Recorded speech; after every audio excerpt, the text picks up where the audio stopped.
හරිම අද තියෙන තවත් ලස්සන ගානක් මේ ගාන ප්‍රක්ෂිප්ත වලින් ඉන්න පුළුවන් හොඳ ගානක්. ඒ නිසා බලමු මේ ගාන කොහොමද හදන්නේ. ඔයගොල්ලෝ දැන් ගාන කියවලා තියෙන්නේ. ගාන එකව තවත් කණේ උත්සාහ කරලා එන්න. හරි. අපි ගාන මොකද්ද කියලා තියෙන්නේ? මේ මෙන්න මේ දෙන සරලව කියලා තියෙන්නේ. ආන තලයක් මතට H කුසගේ ඉඳන් පන්දුවක් අතාරිනවය. ඒ පන්දුව වදින තැනින් පස්සේ ආපහු පොළා පයින්නවා. ඒ පොළා පැනීමෙන් පස්සේ ඒ කියන්නේ පන්දුව මෙතන වැදිලා මේ විදිහට මෙන්න මෙතන වැදිලා ආපහු ඔය මේ බවුන්ස් වෙයි කියන්නේ පොළා පනිලා ආපහු මේ තලයේ කොතන හරි වදියි. පළවෙනියට වැදුණු තැන සහ ඒ පොළා පැනීමෙන් පස්සේ දෙවෙනියට වදින තැන අතර පරතරය ගානේ හරිය තියෙනවා. ප්‍රක්ෂිප්ත දැනුම මේකට අවශ්‍යයි. ඒක නිසා බලමු දැන් මේ ගාන කොහොමද හදන්නේ. මෙහෙම.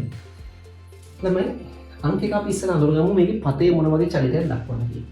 කියන්නේ මේ චලිතේ පතේ මොන වගේ ආකාරයකද කියලා බලනවා. පන්දුව මෙතන වැදුණයින් පස්සේ එයා මෙන්න මේ විදිහේ පතේක ගමන් කරනවා. මෙතන වදිනවා යම් කිසි අන්තයකින්. එයා ඊට පස්සේ මෙන්න මේ විදිහට ගමන් කරනවා. මෙන්න මෙතන හිතන්න දෙවෙනි විදිහට බම්ප් වුණා කියලා. දෙවෙනි වැදුණා කියලා. හිතන්න අපි හිතමු මෙහෙම. මෙතන පළවෙනිට වදිනවා. ඊට පස්සේ දෙවෙනි වදින්නේ මෙතන. එහෙනම් ওই තැන් දෙක අතර පරතරය නහන. يعني මෙන්න මෙතන පරතරය නහන. පළවෙනි වැදුනේ මෙතන. පොළා පැනලා මෙතන වදිනවා දෙවෙනියට. ඔන්න අතර ගැප් එක. අපි හිතමු මේ අතර ගැප් එක සිම්පල් L කියලා. ඔය L තමයි අහන්නේ. එහෙනම් මේ ගාන මේ විදිහට අපිට පටන් ගන්න පුළුවන්. අපි හිතමු ළමයි H කුසගේ ඉඳන් මෙතනට වැටෙද්දී ආනතලයේ වදින මොහොතේ ඒවා වදින v වේගයෙන් කියලා. ආනතලයේ වදින මොහොතේදී වදින v වේගයෙන්. ගාන කියලා තියෙනවා පොළා පැනීමේදී ශක්ති හානියක් නොවන බව උපකල්පනය කරන්න කියලා. ගාන කියලා තියෙනවා. ඒ කියන්නේ මොකද්ද? ඒ කියන්නේ මෙතන වදින්නේ මේ තලයේ වදින්නේ උඩින් ඉඳන් වැටෙල v වේගයෙන් නම් එයා පොළා පනින්නේ v වේගයෙන්මයි කියන්නේ. වදින්නේ v වේගයෙන් නම් එයා පොළා පනින්නේ v වේගයෙන්. ඊළඟට ප්‍රශ්න තියෙන්නේ අපි ප්‍රක්ෂිප්ත ගැන කතා කරද්දී අපි දන්නවා කෝණයක් අපිට අවශ්‍ය වෙනවා නේද? ඒ ප්‍රක්ෂිප්තයේ කොච්චර ආනතිය සහිතවද කරන්න කියලා අපි කෝණයක් ගන්නවා. ඉතින් එහෙනම් අපිට මේකදී අවශ්‍ය වෙන කෝණයක් හොයාගන්න කොහොම හරි. ඉතින් මේ වගේ හරි සරල වැඩක් කරන්න පුළුවන්. මම මෙතන අවශ්‍ය නම් ටිකක් මේ විදිහට මට මේ කෝණය පේන්න පුළුවන් උඩට. හිතන්න මම මෙන්න මේ පළමුව පන්දුව පතිතවන ස්ථානයට තලයට ලම්බකව රේඛාවක් ඇඳගන්න චුට්ටක් බලන්න. මේ බලන්න තලයට ලම්බකව රේඛාවක් ඇඳගන්න. ළමයි මෙතන කෝණය θ නම් මම මේ මෙතන රේඛාවක් පාටයක් දික් කරගන්නම්. මෙතන කෝණය θ නම් ඔයා දන්නවා මෙතන කෝණය θ. මෙතන කෝණය θ. මෙතන කෝණය θ නම් ප්‍රතිමුඛ කෝණ අනුව මෙතන කෝණය θ. ඉතින් ළමයි පොළා පැනීමකදී පොළා පයින් කොහොමද? පතනය වෙන කෝණය පොළා පැනීම පස්සේ වෙන පරාවර්තන කෝණය සමාන ආලෝකයේදීත් ඕගොල්ලෝ කරන්නේ නේද? පතනය වෙන්නේ θ කෝණයෙන් නම් එයා අනිත් පැත්තට පරාවර්තනය වෙන්නේ ආලෝකයේදී එහෙම ගන්න. ඒ වගේම තමයි මෙතන. එයා මෙතනදී පතනය වෙද්දී මෙතනට පතිත වෙද්දී හදන කෝණය සිරසෙක θ නම් එයා ආපහු පොළා පනිද්දී සිරසෙක හදන්නේ θ කෝණයම තමයි. θ කෝණයම තමයි. ඒක නම් පැහැදිලිනේ. හොඳයි. මෙතන ටිකක් අර පේන සංකේත ටික දාපු ටික අපහැදිලි නිසා මම අවශ්‍ය තැන කෝණය විතරම කරලා අනිත් ටික පොඩ්ඩක් මකලා දානවා. එහෙනම් මෙතන තියෙනවා මෙතන θ ප්‍රතිමුඛ කෝණ අනුව මෙතන θ කියලා දැන් ඔයාලට පැහැදිලි. එහෙනම් මම අවශ්‍ය ටික මකලා තියන්නම්. එතකොට අපිට මේ ගාන හදන්න ලේසි.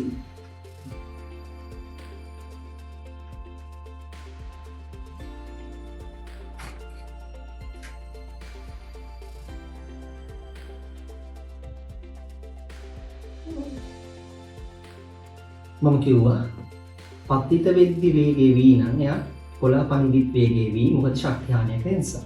මෙතන කෝණය කොච්චරද? මෙතන කෝණය θ කියලා කිව්වා. මෙතන කෝණය θ කියලා කිව්වා. θ කෝණයක් v වේගයක්. හරි. එහෙනම් මේක අපිට ලේසියෙන් හදන්න පුළුවන්. ළමයි මේ බලන්න ප්‍රක්ෂිප්ත ලෝගෝල ඉගෙන ගන්නවා. අපි තිරස සමග ඔගොල්ලෝ සරල ප්‍රක්ෂිප්තයක් ගමු නේද? මෙහෙම කරන ප්‍රක්ෂිප්තයක v වේගයෙන් ප්‍රක්ෂේපණය කරනවා නම් θ කෝණයක් ආනත සහිතව මෙයා සිරසට කරපු සඵල විස්ථාපනයේ බිඳුවයි කියලා ඔයාලා දන්නවා. ඒ කොහොමද?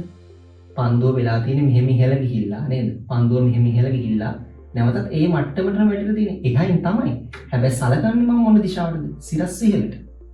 එහෙනම් මේ වගේ සම්මිතික ප්‍රක්ෂිප්තයක ඒ ප්‍රක්ෂිප්තයේ සිදු කරන තලයට ලම්බකව දිශාවකට සිදු කළ විස්ථාපන බිඳුවයි. ප්‍රක්ෂිප්තයේ සිද්ධ වෙන තලයට ලම්බකව සිරස්ස සිදු කළ විස්ථාපනය බිඳුවයි. ඒක අපි දන්නවා. ඉතින් ඒ දෙයකට මෙතනට කරන්න පුළුවන්. හැබැයි මෙතන ප්‍රශ්නේ මොකද්ද? ගොඩාක් ගණන් වල අපි ප්‍රක්ෂිප්ත සලකන්නේ මේ තිරස් තලයේ. හැබැයි මෙතන මේ ප්‍රක්ෂිප්තය වෙන්නේ ආන තලයේ. හැබැයි මට ප්‍රශ්නයක් නැතුව මේක මෙහෙම විසඳන්න පුළුවන් කොහොමද? මෙතනදිත් මේ වගේම මෙතනදිත් ප්‍රක්ෂිප්තයේ සිද්ධ වන ආන තලයට ලම්බකව හිතන්න. ඉතින් මේ වෙලාවෙදිත් හිතුවේ ආන ප්‍රක්ෂිප්තයේ සිද්ධ වෙන තලයට ලම්බකව මෙතනදී මම එහෙම හිතනවා ලම්බකව හිතන්න. එහෙනම් මම සියල්ලම මාක් කරගන්නවා මට අවශ්‍ය විදිහට ලම්බකව. මේ යන්න. මේ පැත්තට අපි දන්නවා G ගුරුත්වජ ත්වරණය තියෙනවා. දැන් මම ගුරුත්වජ ත්වරණය තලයට ලම්බක කරනවා. ඔයා මෙතන කෝණය θ කියලා දන්නවා. එහෙනම් මෙහෙම තියෙන G නම් තලයට ලම්බක කරගන්න. මොකද මේ පැත්තට තියෙන්නේ? මේ පැත්තට තියෙන්නේ මොකක්ද? G cos θ. පැහැදිලි නේද? G cos θ. එහෙනම් මට G අවශ්‍ය නැහැ. මට G අවශ්‍ය නැහැ. තලයට ලම්බකව තියෙන G cos θ. තලයට ලම්බකව සිරස් විස්ථාපනය බිඳුව. ඒක තමයි ප්‍රක්ෂිප්තය ගන්න පුළුවන් අපිට නිගමනයක් කියන්නේ. එහෙනම් මම අංකෙක් කරන්නේ මෙන්න තලයට ලම්බක දිශාවක් ඔස්සේ දානවා S සමානයි ut ධන භාගයක් at වර්ග. මේක බිඳුවයි. ඇයි? තලයට ලම්බකව සිරස් ඉහළට සිද්ධ කර විස්ථාපනය බිඳුව මෙතනින් කියනවා. තලයට ලම්බකව සිරස්ස තියෙන විස්ථාපනය දැන් දාන්නේ සිරස්ස ඉහළට. හරි? තලයට ලම්බකව ඉහළට ආරම්භ වෙනවා. ඉතින් මේ v නම් ලම්බකව ඉහළට ගන්න ලම්බකව සිරස්ස ඉහළට මොකද? මේ පැතර v කෝණය θ නම් v cos θ.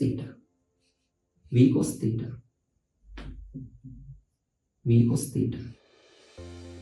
ඍණ මොකද ගුරුත්වජ ත්වරණය තියෙන්නේ සලකන්න ඉහළට. හැබැයි ගුරුත්වජ ත්වරණයේ සිරස පහළට ඉඳ ඍණ වෙනවා. ඍණ භාගයක් Gද නෑ G නෙමෙයි. මොකද්ද ත්වරණය? G cos θ. සලකන දිශාවට තියෙන ගුරුත්වජ ත්වරණයේ සංරචනය දාන්නේ G cos θ. වතාවක්. මෙතන මම කාලය හරලා මේ බලන්න. v cos θ ඒ ආරම්භයේ t. සම්පූර්ණ කාලයේ ඉඳ කැපිටල් T දාන්න. කැපිටල් T ඍණ භාගය G cos θ කැපිටල් T ගේ වර්ගය. මේ පැත්තේ බිඳුව නිසා මට මේ පදයක් මෙහෙට අරන් යන්න පුළුවනි. භාගයක් G cos කැපිටල් T වර්ග සමානයි v cos θ වතාවක් කැපිටල් T. එක කැපිටල් T එකට එක කැපිටල් T එකක් කැපෙනවා. cos θ වලට cos θ කැපෙනවා.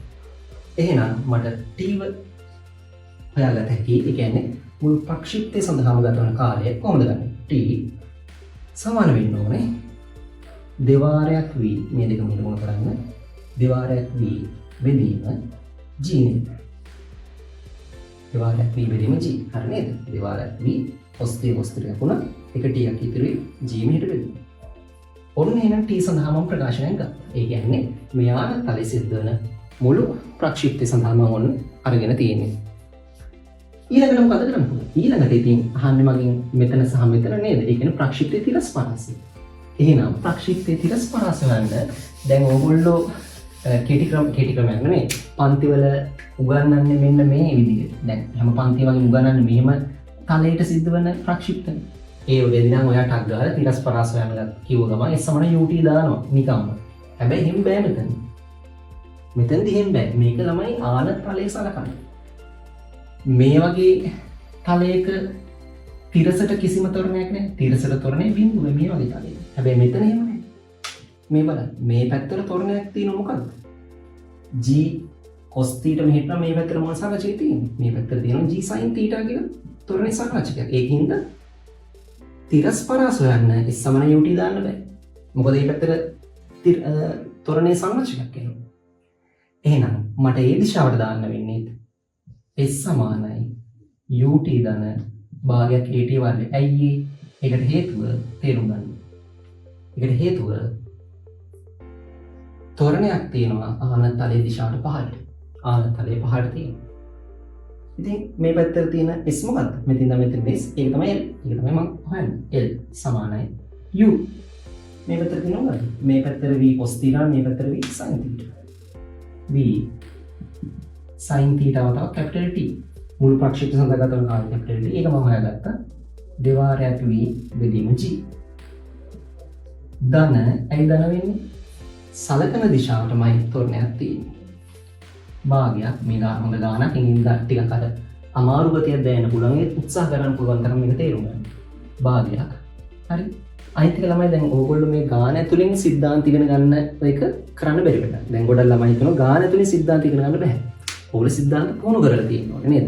ඒකට ඕගොල්ලෝ නෝට් එක බලලා හදපු ගණන් ටික බලලා උත්සාහ කරන්න මේකට. මොකද මම මේ වීඩියෝ අපේ ප්ලේලිස්ට් එකේ කිසි වෙලාවකට ටිකක් ලේසි ගණන් හදන්නේ නැහැ. ඒ වගේම ඒකට ටිකක් අමාරු ගණන් හදන්නේ. එතකොට මේ අමාරු ගණන් ඇතුලේ සිද්ධාන්ත ගණන් අමාරුයි. හරි? සිද්ධාන්ත ටික හොඳට පුළුවන් ළමයට ඒ හොඳට පොලිෂ් කරගන්න සහ අලුත් ගැටලු ආකෘති හඳුන්වා දෙන්න වැඩේ තමයි මම කරන්නේ. හරි? ඒ නිසා ඔයගොල්ලන්ට සිද්ධාන්ත වල තීරුවේ පොඩි අවුල් තියෙනවා නම් ඇත්තට මේ ගාන එකපාරෙන් තේරෙනවා මදිකමක් ඇති. ඒක ඔයගොල්ලෝ හදා ගන්නවා. හරි? මහන්සිලා හදා ගන්න. හරි. සලකන දිශාව ඔස්සේ තියෙන තොරණ මොකක්ද? ඉතින් කිව්වා. මෙහෙට g cos θ මෙහෙට g sin θ. g sin θ. වතාවක් t වර්ග. මෙන්න t. එයාගේ වර්ගය. වර්ග කරන්න. 4යි v වර්ග බෙදීම g වර්ග. 4යි v වර්ග බෙදීම g වර්ග. එන ළමයි ටික සුළු කරලා දාන්න දෙයක් තියෙනවා. මොකක්ද සුළු කරන්න පුළුවන්? මෙතන දෙකට මෙතන 4ෙන් දෙකක් කැපෙනවා. මෙතන g වලට මෙතන එක g එකක් ඉතුරු වෙනවා නේද? අපිට අසුරු කරමු මෙතන එහෙනම්. l සමානයි vv ගුණ වෙනවා දෙකක් v වර්ග sin θ බෙදීම g. සම්දාන මෙතන මොනවද ඉතුරු වෙන්නේ? g ට g කපුණා. මෙතන ඉතිරි වෙන ළමයි දෙවාරයක් v වර්ග sin θ දෙවාරයක් v වර්ග sin θ g එකක් යටි ඉතිරි. හොඳයි. ඉතින් ලේසියෙන් සුළු කිරීමක් හරියට තියෙන්නේ. ලේසියෙන් සුළු කරන්න පුළුවන්. l සමානයි පොදු හර එකයි g උඩු සුළු කරන්න 4ක් v වර්ග නේ. 2ක් v වර්ග sin θ 2ක් v වර්ග sin θ කීයද? 4ක් v වර්ග sin θ. ඒත් ළමයි ගානේ කොතනවත් v කියලා පදයක් දීලා නැහැ. මොකද්ද මේ v කියලා අපි ගත්තේ? මොකද්ද මේ v කියලා ගත්තේ? ළමයි v කියලා ගත්තේ මෙතන පතිත වෙනකොට වදින වේගය. ඉතින් හරි ලේසියි. h උසකින් ඉඳන් අතාරින කෙනෙක් නිශ්චලතාවයෙන් ඉඳන් h උසක් පහට එනකොට වදින වේගය වань තියෙන්නේ. හරි ලේසියි. අපි හිතුව මෙන්න මේ මට්ටම. මම ආකර මට්ටම බලන්න. ඒ මට්ටම විභව ශක්ති ශූන්‍ය මට්ටම කියලා හිතුවොත්. දාන ශක්ති සංස්ථිතිය. හරි ලේසියි. ඒක දාන්න පුළුවන් මේ බලන්න. මෙතන ඉඳන් අතාරින්නේ නිශ්චලතාවයෙන් කියන්නේ චාලක ශක්තියක් නැහැ. තියෙන විභව ශක්තියක් විතරයි mgh. mgh විභව ශක්තියක්. මෙතෙන්ට වදිද්දි විභව ශක්ති ශූන්‍ය මට්ටම. එහෙනම් ඒ සම්පූර්ණ විභව ශක්තියම චාලක ශක්තිය කියලා භාගයක් mv වර්ග. මේ ඉතින් ලේසියෙන් හදාගන්න පුළුවන්. එහෙනම් v සමානයි මොකක්ද? v වර්ග සමානයි 2ක් gh. එහෙනම් මෙන්න අවසාන ප්‍රකාශනය. ඔන්න v වර්ග වලට වැඩි හදාගත්තා. එහෙනම් අවසාන සුළු කිරීම කරන්න. මම ටිකක් පේනවා මද නිසා මම මේ මුලින් හදපු කොටසම කරලා දාන්නම්. ඒක ඕගොල්ලොන්ට හදාගන්න පුළුවන් නේද? මුල ටික මකන්නම්. ඊන අවසාන උත්තරයක් යමු. l සමානයි 4 වතාවක් v වර්ග මේ බලන්න. මෙන්න v වර්ග 2ක් gh. 4 වතාවක් 2ක් gh sin θ බෙදීම g. g ට g කපලා එන අවසාන සූත්‍රය මෙන්න l සමානයි 4 වරක් 2 8යි. 8යි h sin θ කියලා ප්‍රකාශනය. එනනමයි හරි නේද? 4යි වරක් 2 8යි g ට g කපුණා h sin θ. මෙන්න ඒ අවුල අවසාන පිටුවද. ඉතින් මේ ගාන සාමාන්‍ය විභාගයේ හොඳ මට්ටමක අවසාන ගානකට එන්න පුළුවන් විදිහ ගාන. මොකද ටිකක් ප්‍රක්ෂිප්තවල එන්න පුළුවන් උඩම තැනක ගානක් මේක. හරිද? ඒ කියන්නේ තෝරණේ සාරාංශ කඩාගෙන නේද? අර පුරුදු විදිහ එකක් නෙමෙයි. හරි ළමයි එහෙනම් මේ ගානෙත් ඔයගොල්ලන්ට සමහර තැන් අමාරු වෙන්නේ නැති. අමාරු තැන් තිබ්බොත් කමෙන්ට් එකක් විදිහට දාන්න. එහෙනම් අපි තවත් ගානක් දානවා. අනිවාර්යෙන් මේ ගාන ලිස්ට් එක ඔයගොල්ලෝ හදලා යන්න. එහෙනම් අපි තවත් ගානක් එක හම්බෙමු.